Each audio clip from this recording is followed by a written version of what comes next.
Welcome back to Breakfast Central, and it's time for us to review the newspaper front pages. Join us for analysis is a chartered accountant and one of the best newspaper analysts in the country, and general analyst, Mr.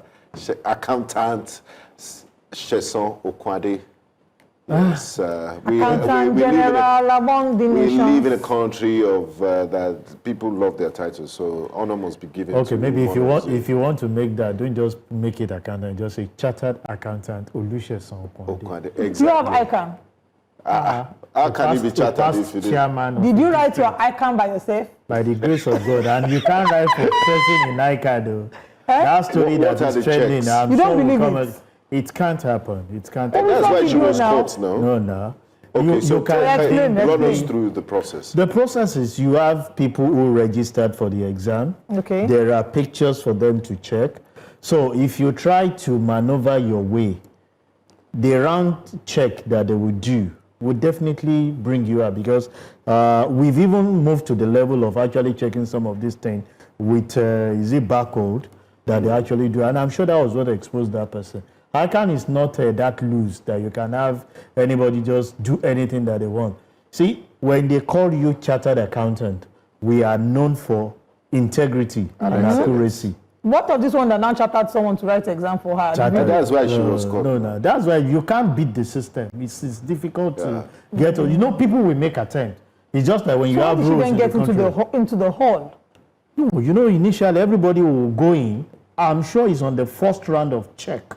That would definitely. So you can't beat that system when it comes to. I'm proud. I've been chartered accountant now since 2010. A past chairman of a district, and we pride ourselves with integrity and accuracy. So, Olive, after all these accolades, I don't want you to feel bad. So let me give you your own accolade.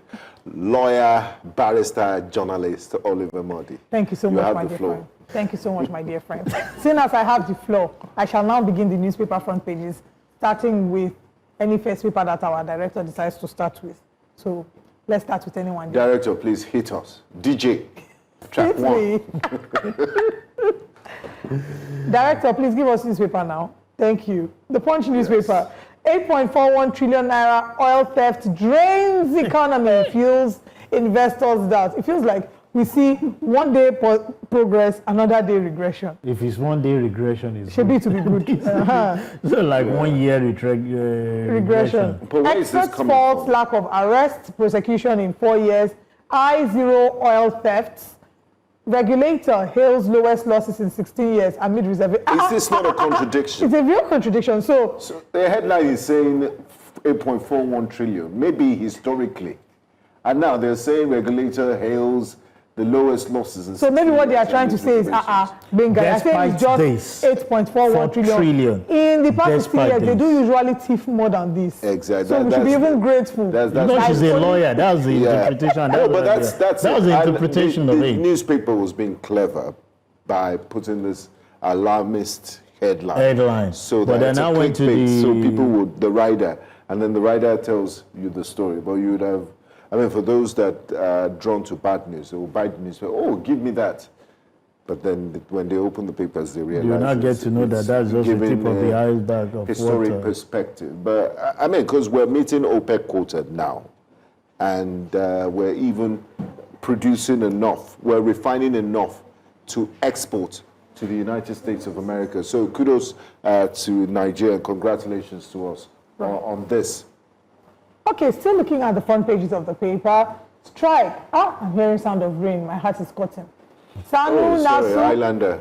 You're welcome to the state of aquatic splendor for a reason. It's called Lagos. Aquatic splendor for a reason. It wasn't an interesting thing yesterday. No, it wasn't. And I hope that made it to the front pages of some of the papers, because it's very, very important. Strike. Sanu Nasu extend ultimatum. Arms racketeering. 3 soldiers court-martialed, jailed for life. Olubadan. Oyo restricts traffic for Ladoja's coronation. Lagos cop, woman killed as container crushes tricycle. Terrible news. Very sad. Pengerson, Lupeng rejects government's plan to sell assets. Kilelei. We'll come back to that again. Natasha resumes the Senate, calls Akpabio dictator. 411% revenue rise won't stop federal government borrowing, according to FIRS. And then we also have CBN lowers interest rates, OPS demands credit relief. Final story, 20 billion naira library fundraiser, not for 2027. Now, Olive, you left out a big story, and they say pictures paint 1,000 words. I can see a picture here. That's the headline. The Honorable FCT Minister, his wife, and his children, as his son is being welcomed, my junior at the bar, being welcomed to the bar. We can see left to right. And FCT Minister was part of the body of benchers yesterday. Congratulations to his son. It's a new wig in the family. The latest wig, Mama wig, Papa wig, and now baby wig has joined the family. Congratulations to him. Okay, let's start with the story of the National Library. I don't know if you see an issue with it. We've seen mixed reactions. There are those who have applauded it. Down the face of it is philanthropic. She said that instead of doing newspaper shout-outs and sending cards and gifts, you should contribute to the National Library in Abuja. However, the argument has been, is it the responsibility of private individuals to fund a public project? Also, were there not previous budgetary allocations for this National Library? But let's hear your thoughts. Yeah, well, starting from where you actually put it up, I believe for the National Library, there should be an allocation to actually get some of those things done by the government. But be it as it may, if you have a philanthrope like the First Lady trying to galvanize resources together to put those things in place, it's really not a bad thing as far as I'm concerned. Is it not an indictment on us that you have to outsource this to private individuals? The whole country, as a country with the status of Nigeria, giant of Africa, cannot build a national library. It has to take the First Lady's birthday to do this. Why do you have a Ministry of Education? It's not a slab. It's not a slab. As far as I'm concerned, most of the people in civil service, I'm sure you know, even the politicians, they failed us. And if we take them to build this for us and enjoy it, the most important thing is provide the infrastructure for us. How it comes, a lot of us don't want to know how it is, because majority of the funds that are meant for this thing goes to individual eyes because we have a failure in our system to track those things out. So who's going to fix the Abuja National Stadium and Lagos National Stadium? Senator Possibly Abadjo can, on his own birthday, can decide. Okay. Remember the one he did remember the one he did for us when he had his birthday in Akwa Ibom. Okay. Yeah, so he can decide to make his giveaway. Just do giveaway. What we want as a country is, if the government cannot do it, do it as private individual. So what we want now going is to provide infrastructure. Through giveaways? Well, that's another theory that we need to study and get those things. But truth be told, a lot of people critique this act of saying he's trying to raise funds. If they don't give the funds towards this library, people that will still contribute will do that contribution. I'm with you 100%, Sesan. So let him give the money, use it to build it. The library will be built. Yeah. And it will be befitting. Yeah. But how about going through, how about using proper channels and doing things properly? Because if it's the not proper the responsibility channels, of Benga, it's only National Library you're talking about. The infrastructure we've asked in educational sector, we've not gotten it. Health sector, we've not gotten it. You read the screaming headline about our oil stuff is actually being stolen. Our refinery is not functioning. So there are also libraries in other states. Okay, maybe this would be a challenge to other first ladies. At least to get something. Fix the libraries in your state. At least prioritize, because the reason there will be prioritize education when you build up the library. But a lot of people have forgotten that the physical structure no longer functions. A lot of people now have their library on the phone and settle at home to do certain things. I wonder why that private individuals aren't going. We've seen a lot of cafe culture, and I'm sure all of you've seen this in Lagos. Co-working spaces where people go with their co-working spaces, laptops and that. It's a good investment, but they need to expand it to library type level. That's part of what I'm saying. Some of the investment, it's almost like every building you see is hotels. What is it with hotels and nightclubs, especially in this Lagos?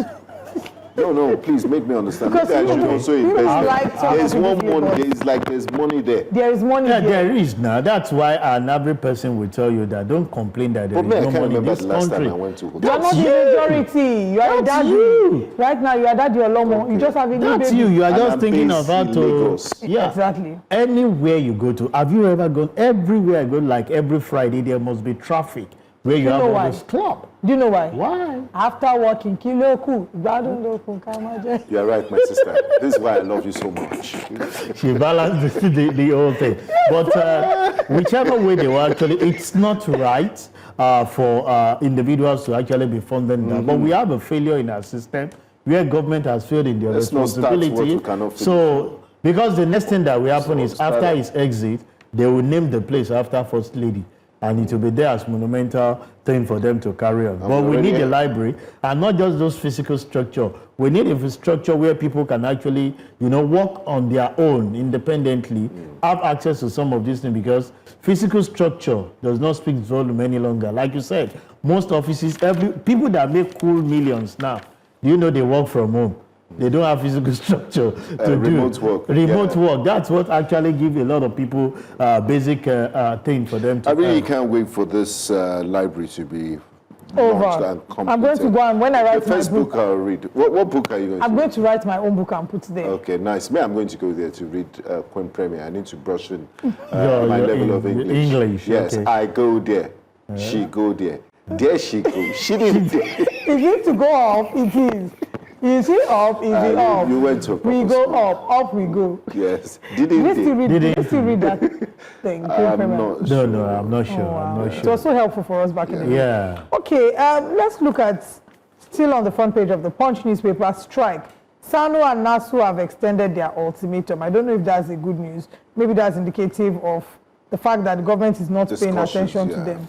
No, there's definitely a discussion for them to have extended. And they're giving them the benefit of doubt. Yeah, to say, okay, let's give this a chance. They've extended it by 2 weeks. In the joint letter signed by Sanu President Mohammed Ibrahim, the unions decried the unjust disbursement of the earned allowances to staff of universities, non-payment of outstanding allowances, among others. So in a fresh letter addressed to chapters of the nationwide yesterday, Tuesday, the leadership of the union noted that the decision to extend the ultimatum followed a meeting with the Permanent Secretary of the Ministry of Education, Abel Eniton, on Friday, September 19th. The leadership of Jack of Nasu and Sanu, arising from a meeting held on Monday, 22nd September, decided to keep you updated on the recent status of our agitations forwarded for resolution to the federal government. So yes, like you mentioned, the conversation is still ongoing. It's part of what we're saying. Look at our education sector. People will now go on strike. You send back the children home and put pressure on the parents to start, galvanizing for how to take care of them. Can we get system worked in this country? Most especially our economy, our education, our medical system, that things can be. Because I would not want a situation where we have that horrible experience where people stay at home for close to a year, if not more than. And you can imagine different things that happen within those periods, which learning is not. Well, that's why a lot of people are actually resorting to online classes these days so that they can have their correspondence courses done, maybe with a school outside the shore of this country. At least if you can't be there, have your correspondence courses done and you win. At least that's part of what our forefathers did. A lot of them that you see their name written against these things. Some of them didn't travel out. They did correspondence courses all the way here. And then we are not even talking of having this kind of, they were doing, postal stuff where they will send letter to them, send all those things. And they were actually achieving the, not now that we have technology as the rider of the whole thing. Even most secondary school these days, I learned you now do some remote reading from home. There are days to come to school because the operating cost of running a school premises is really not bearable. So they push those expenses just the same way you work from home, you read from home. And just the way banks are reducing brick and mortar and looking at fintech for banking. Yeah. Everybody's looking at the most effective and cheapest ways to achieve to run their businesses. Yes. Okay. Do you want to take another story? Yeah, there's arms racketeering, 3 soldiers court-martialed, jailed for life.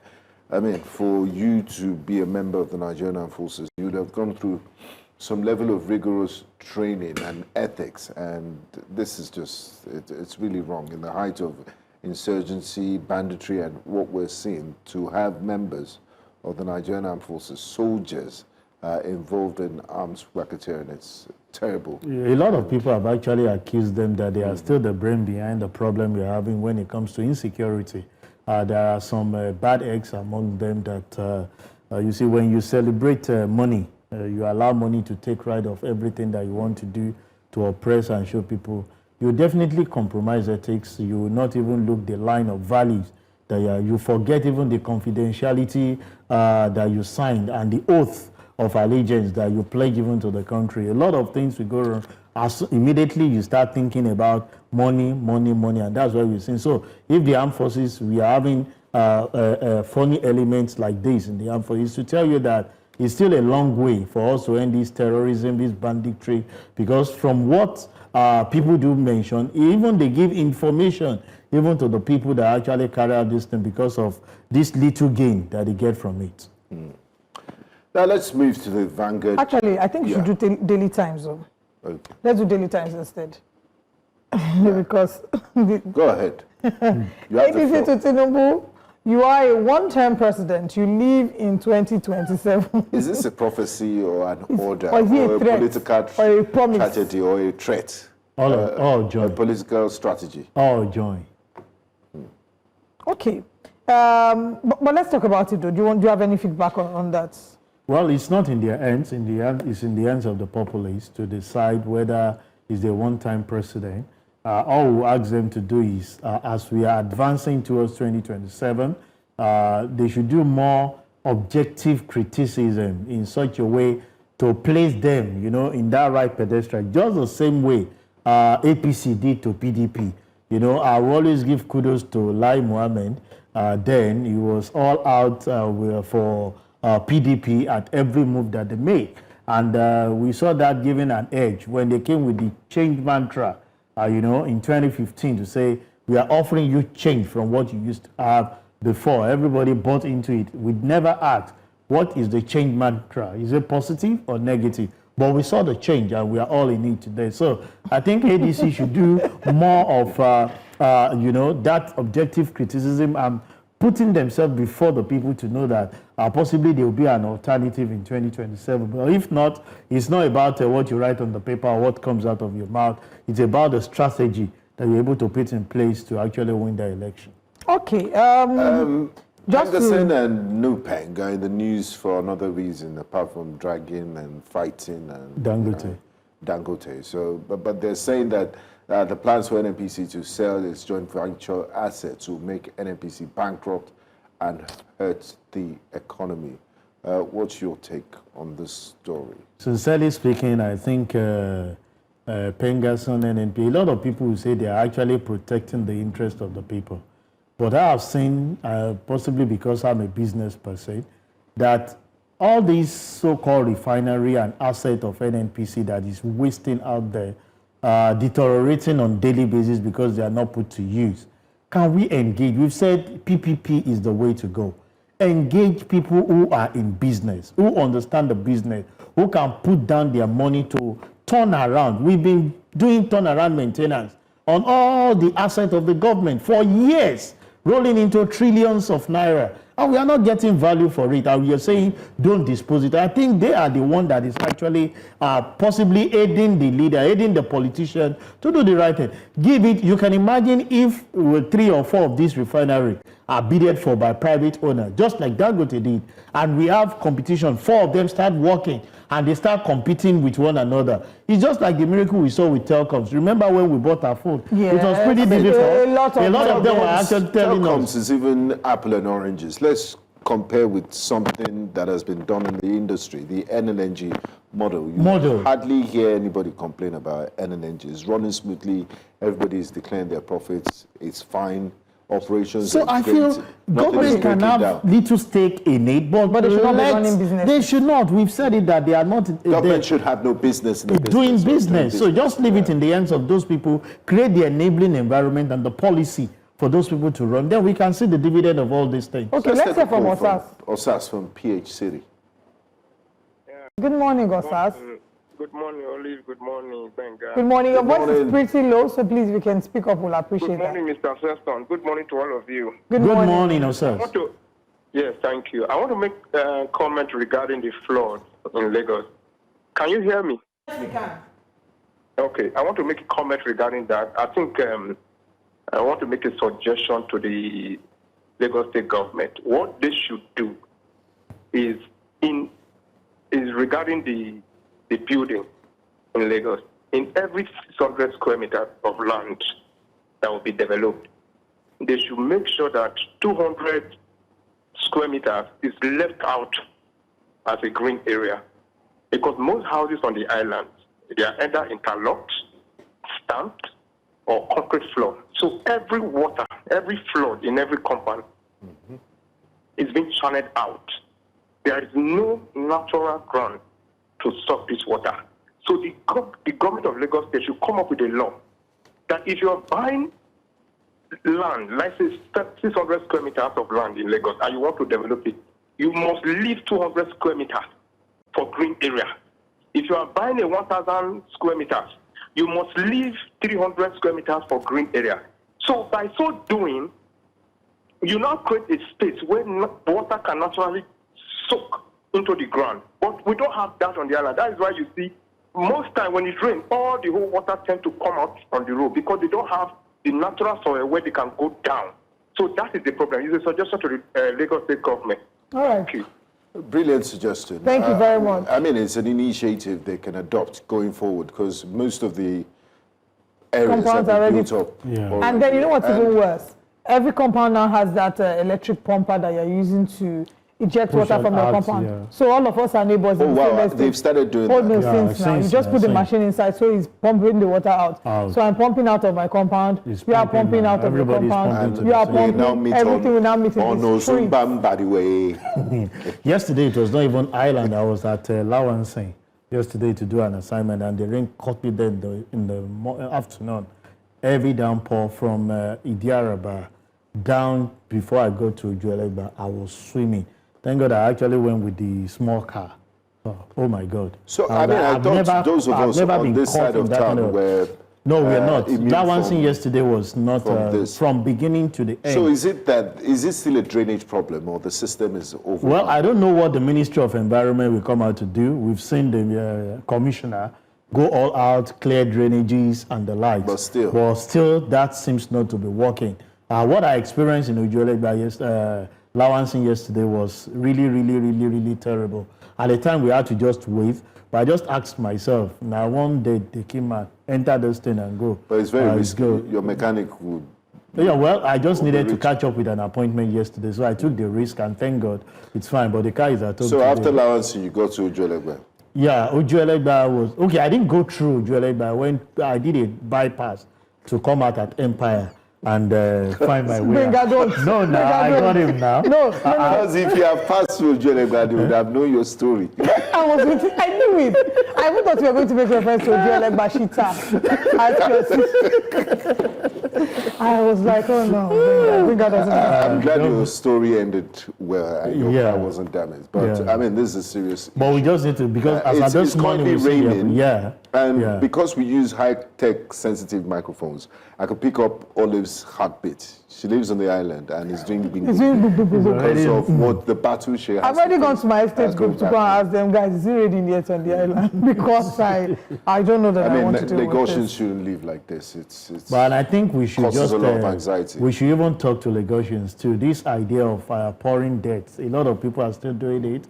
You know, they just pour those things into drainages, go and block certain area, thinking that water is assisting you to put. You are creating problem not only for you, it might even be your people that is staying at the other end. We should follow the set down rules by Lagos State government. PSP are actually there for you to dispose some of these debts and let them do the thing, and don't patronize those truck people that just push this debt somewhere.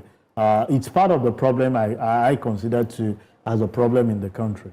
All right. We have a call coming in from Abulegba. Good morning. Thank you very much for calling.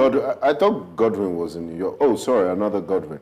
Godwin from Apulega. Godwin from Abulegba. Good morning. Thanks for calling. Hope your area isn't flooded.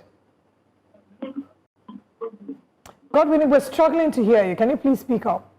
Okay, are you hearing me now? Yes, loud and Yes. clear. Please go ahead. Well, good morning to you all. Good morning, Good Godwin. morning. Yes,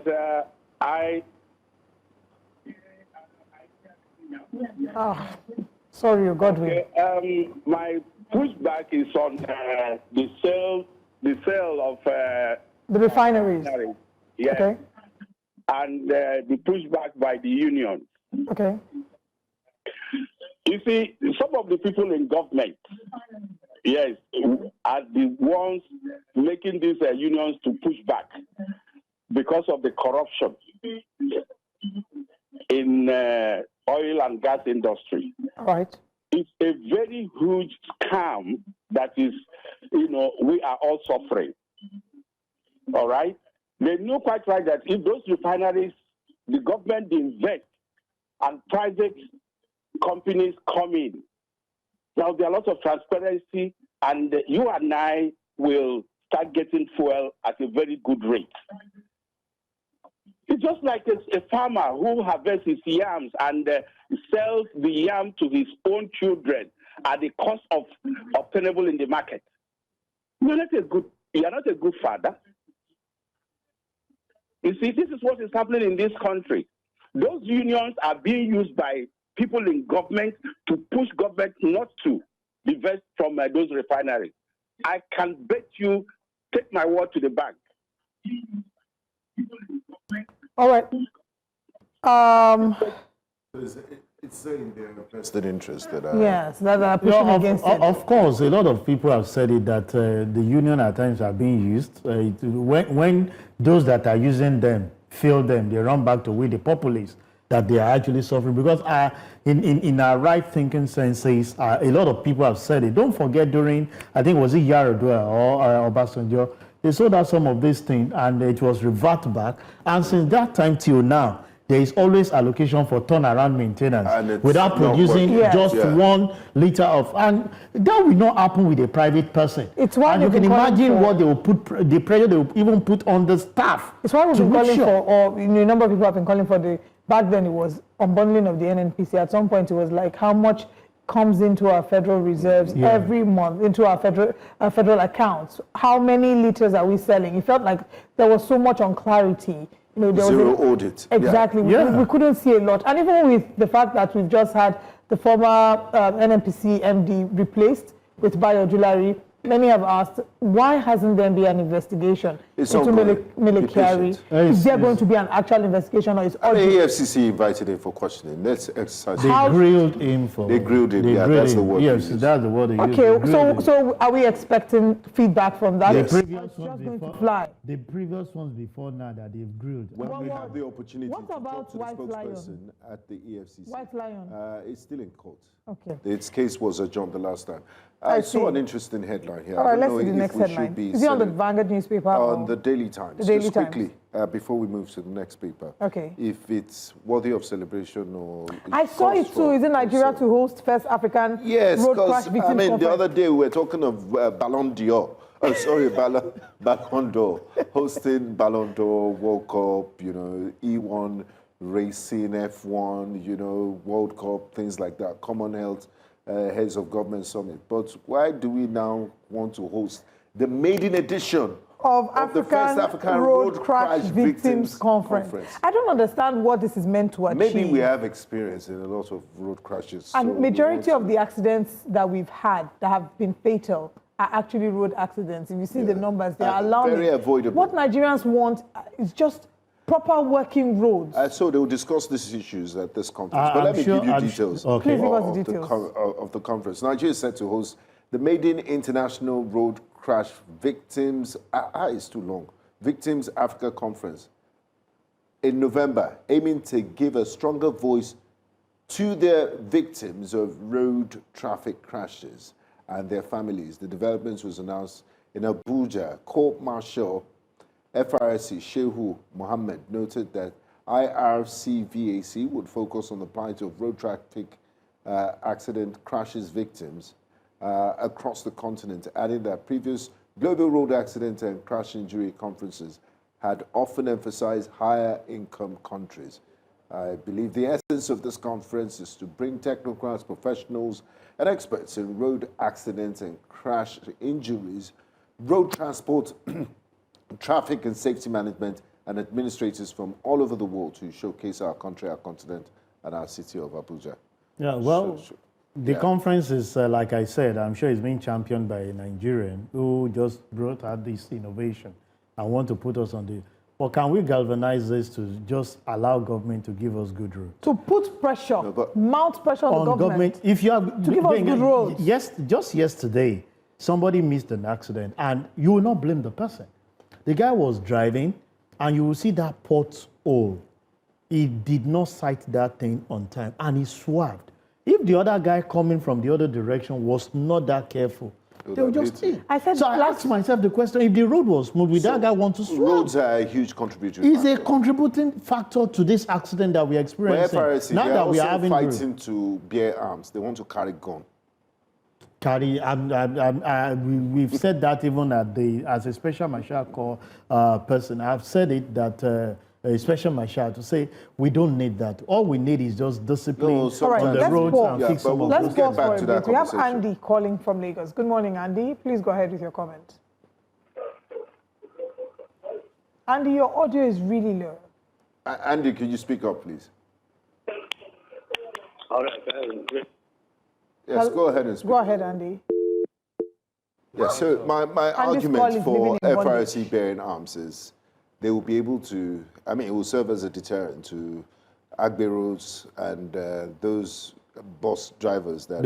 Are you in support of it? My no to that. I'm highly against it. I'm against it. Rather than carrying that gun, carry a technology that can actually drive and penalize without actually interfacing.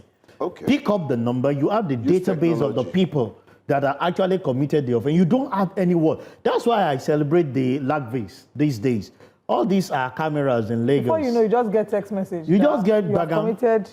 Bagam, your paper is due. Maybe you beat the traffic. Committed you just get 50K. 50K, 20K. By the time you want to go and carry out this, and they'll give you stipulated period without anybody interfacing. So it's not about. I called Olive. Olive did not answer me. So as a law enforcement agency, I'll definitely get all that on the road. No, it's you and the technology. So everybody now, each time I'm driving, I tell my driver, are you aware that everywhere in Lagos has camera? Because once I hear Bagam, now your account. I've been seeing the notice, the CCTV. Signs, but have they put the cameras? Okay, well, all I know is that I know one of the radio stations monitor traffic everywhere, and that on its own can be used to actually track activity of people there. But please, they should prioritize the state of the roads before putting before cameras. You start putting all those state of the roads, street lights. It's key. It's key. Okay, we are almost out of time, but let's see which other stories we can take. Ebola, still on front page. Ebola, NCDC 6 Unified Emergency Response to check epidemic risks. Akpoti Uduaghan returns, vows not to apologize to Senate Akpabio. Have we taken that story? No, we haven't. We'll come back to that one. CBN raises alarm as rising FAC payouts threaten price stability. Nigeria to host, okay, we've taken this one. Digital economy adds 7.37 trillion to Nigeria's GDP in Q2 2025. Now to the Vanguard. On the front page of the Vanguard, 14 banks fully meet new capital requirements according to CBN. CBN reduces interest rates to 27%. External reserves hit $43 billion. NECA demands reforms to ease cost of living crisis. CBN's easing of credit conditions, a welcome timely intervention according to CPPE. Natasha Akpoti Uduaghan storms Senate office, resumes duties. Defamation. Federal government alleges plot to scuttle Natasha's trial. Tinubu seeks reform of global financial architecture. Theory, Kuka list ethnicity, others as impediments to federalism. And PFN to government, fix economy and end corruption, empower citizens. Tinubu article in fierce battle for Buhari's Northern Bloc. Davido becomes Grammy voting member for 2026. Congratulations to OBO. Insecurity, nursing mom abducted, 3 soldiers jailed for selling arms to terrorists. Wow. And finally, Nupeng Pengasan kick against federal government's planned sale of oil, gas assets. I really hope that nursing mom is recovered. In the other newspaper, they just mentioned the soldiers. That means we have to be watching out for nursing moms now. No. The nursing mom was abducted. Oh, I see. Yeah, nursing mom abducted. So still talking about the challenges with insecurity. That's why commas are very important. And very important. If you look at the picture on the front page, it's a double celebration for the former governor of Rivers State as well as his predecessor. I like what they did Triple celebration because they left out the current governor, Fubara's return to government house. So it should have. It's Christmas in Rivers State. It's really right Christmas. Now. So on the left we see Wike's son called to the bar. On the right we see Amechi's son getting married. So congratulations to the people of I hope Rivers both State. parties have exchanged congratulatory messages, even though they don't politically say eye to eye. Back-to-back celebration. The fact remains that a lot as these politicians, they may not see eye to eye. But behind the scene, dear friends, what goes on. Let's talk about Senator Natasha Akpoti-Uduaghan as we get out of the studio, as quickly as you can. Yeah, well, he's resuming back to duty from what you read. I've not heard the story. But you know my position before now is, can we consider the people Natasha is representing and give them a voice, you know, at the National Assembly? Because anyhow you want to look at it, she's not contributing what she's supposed to, except the National Assembly is telling us that most of the people that are there are just there just to sit down. So whether you are in or you are not in, things that needed to be done will be done. That means what a lot of us have been advocating for, that we should just cut this full-time politician work to part-time, where they will just sit and make like every other business and let them face their businesses, might just be what we'll be resorting to. Because if somebody is out of space representing a senatorial district and she's not performing her responsibility, I don't know what they want to speak to that. But if they allow her, let's just move on. All we want is peace, give good governance to the people, and let's enjoy the dividend of democracy. Absolutely. Okay, I think this is where we sort of end today's conversation, and we hope that I wanted him to comment in 60 seconds about this recapitalization of the banks. Are we likely to see any mergers or acquisition, as some banks are going to drop out, with some banks become microfinance banks, and with some banks become power banks? Yeah, well, from what we have, that means 14 meeting the deadline, indicate that we'll be reducing from 20-something to 14 again. I've not checked the list. Possibly we might have new entrants into some of these things. Especially our salary account bank. I need to check if it's among these. If it's not there, if it's not there, then you step down to be a microfinance. They are not doing power bank. Yeah, they are not. They are not doing badly either. So, but the truth is, we need to strengthen the capitalization of the finance institution, if this is the way to go. But I think we need to build more on our infrastructure, so that we can get the delivery that is expected in terms of this financial transaction for the businessmen and women. Thank you so much, Accountant Sesan Okunade. Who wrote his ICANN by himself and did not hire someone. I need to always put that chartered accountant. Always a pleasure speaking with you. Always a pleasure speaking with you. It's a pleasure to be with a lawyer. To give us more time, especially when you're around. Maybe you can take 1 or 2 hours out of just sitting.